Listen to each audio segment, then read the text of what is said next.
Hi, welcome to our team's presentation. We are Team Global Atomics from SMK Sri Bintang Selatan. We want to present our product, which is the Nucleon series of atomic propulsion aircraft. My name is Ong. I am Jane Lee. And my name is Wu Manzun. First of all, let's look at the science behind both aircraft. Both variants are powered by nuclear energy, which means they produce no carbon emissions during operation. As a result, they are more environmentally friendly than conventional aircraft that rely on fossil fuel. Now, let's take a look at the Nucleon NK1. The NK1 uses a nuclear electric propulsion system. A nuclear reactor located in the Earth fuselage generates heat by using boiling water, which spin turbines to produce electricity.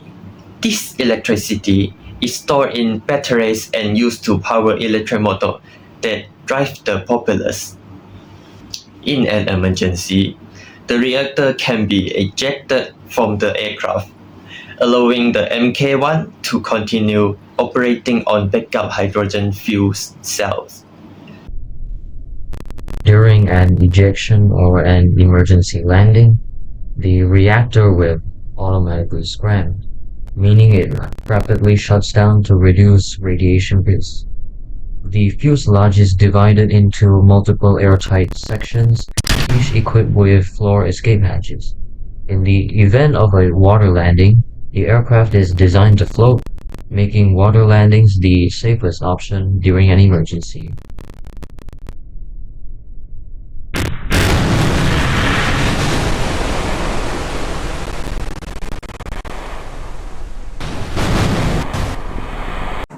The Mk1 only needs to be refilled once every few days or even once a week, depending on usage. This long endurance allowed the aircraft to circumnavigate the globe without refueling.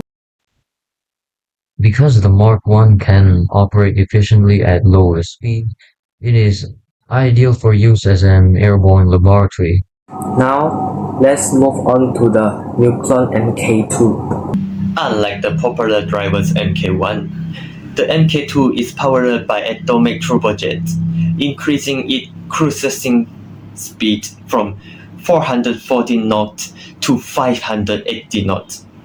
These engines use heat exchangers to convert nuclear heat into thrust, without allowing air to come into direct contact with the reactor core. The cruising altitude of the Mach 2 is significantly higher and is theoretically unlimited.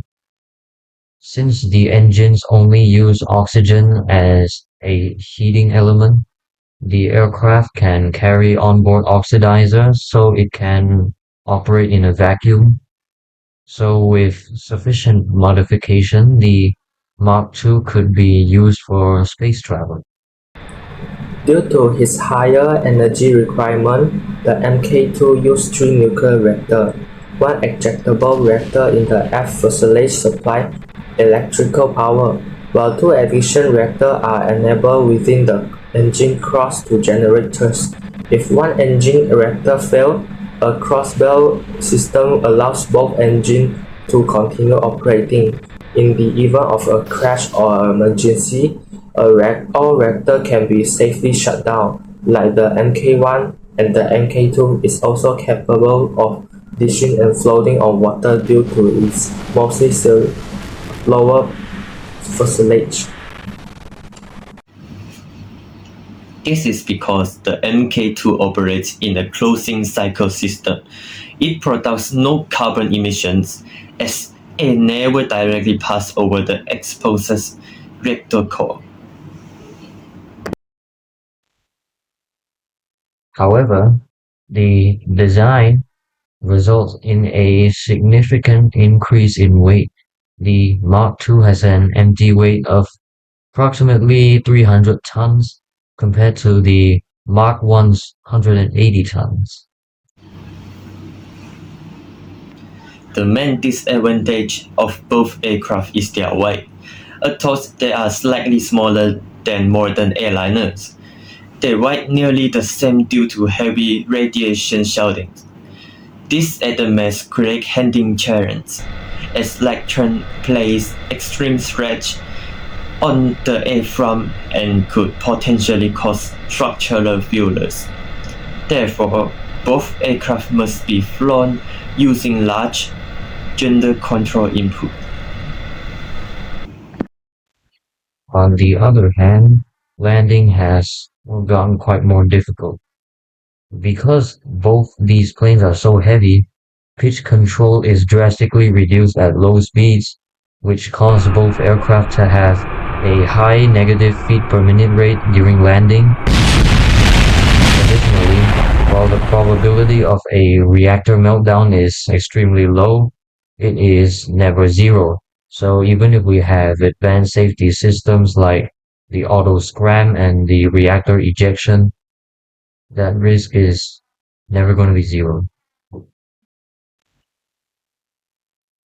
To conclude, nuclear propulsion has the potential to lead to a greener future for aviation, but has to be provided that the technology is managed responsibly and the safety systems are continued to improve.